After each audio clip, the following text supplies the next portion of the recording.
Ассалаумағалейкум, құрметті YouTube көрермендер. Сіздермен бірге Нұрлыбек және Газремонт сервис компаниясы. Біз қазір тапсырысқа келдік. Бұл жерде котел, битермийский котел екен.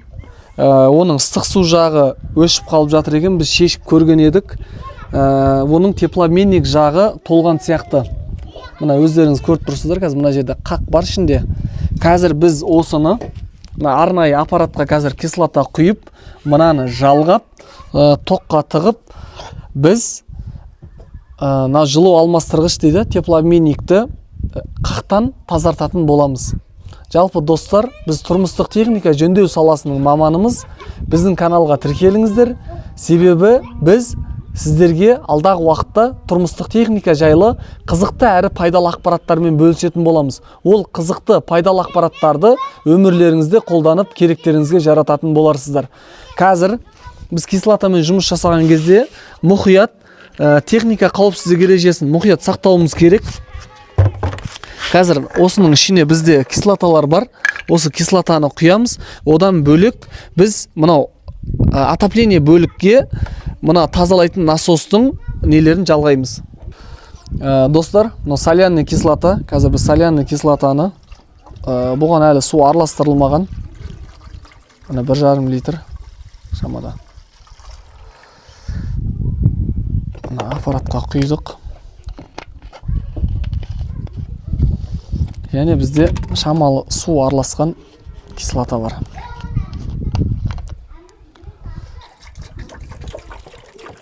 Оны да аппаратқа құямыз.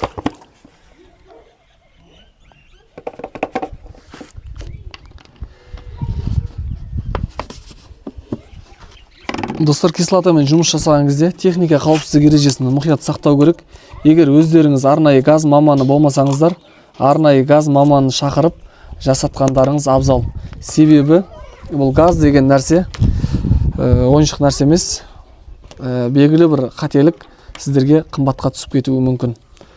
Біз қазір мына жерде не жібермеу үшін 20-лық сальник салып жібереміз.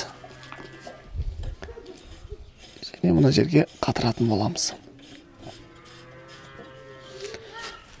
Екінші бөлікті де маған сальникті салып, осыны қатыратын боламыз. Қазір бұны арнайы күліштермен тартамыз. Достар, қазір біз кислотамен жуған кезде кислота шашырап кетпеу үшін қазір мынаны күлішпен қысып жатырмыз. Қазір шамалы ішіне су араластырамыз аппараттың ішіне. Солай аппаратты тоққа тығып жұмысты бастайтын боламыз. Мына ішіне таза судан көп емес, шамалы ғана қосамыз. Осы жетеді. Аппараттың аузын жауып,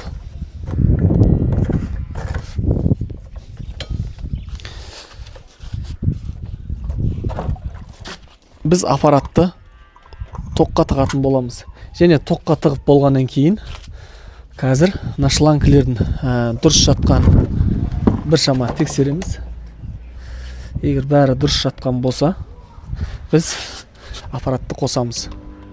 Мына достар, қазір біздің аппарат кетті. Кислота мына шеттен қуып қазір мына жақтан барып, мына жақтан қазір нені шығарып жатыр. Мына өздеріңіз көріп тұрғандай. Дәл осылай шамада қазір 5 минутқа жуық тазалаймыз. Кейін қайта насосты өшіреміз, өшіріп қарама қарсы бағытқа тазалайтын боламыз.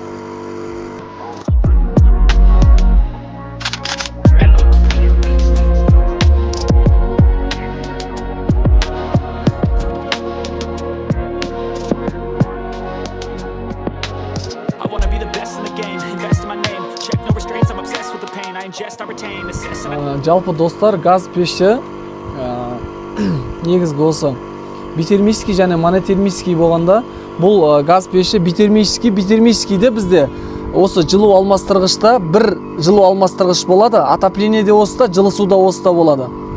Ал монотермийский газ пештерінде оларында екінші тағы жылу алмастырғыш болады астында.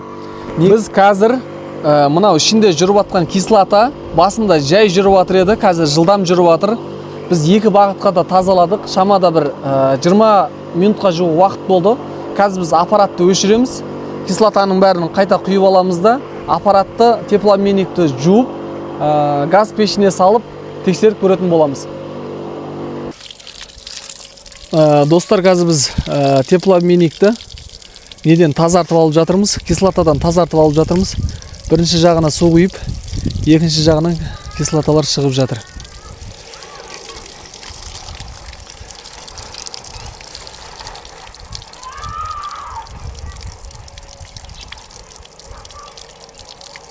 Достар, біз қазір теплообменникті салдық, екі жағын қатырдық. Қазір газ пешін қосып тексеріп көретін боламыз. Достар, біз газ пешіне теплообменникті қойдық, үй егесіне ескерттік. Бұған ешқандай кепілдік жоқ. Қазір кезде біздің жұмысымыз сәтті аяқталды. Ешқандай техникаларыңыз бұзылмасын, бұзылса да тез жөнделіп кетсін.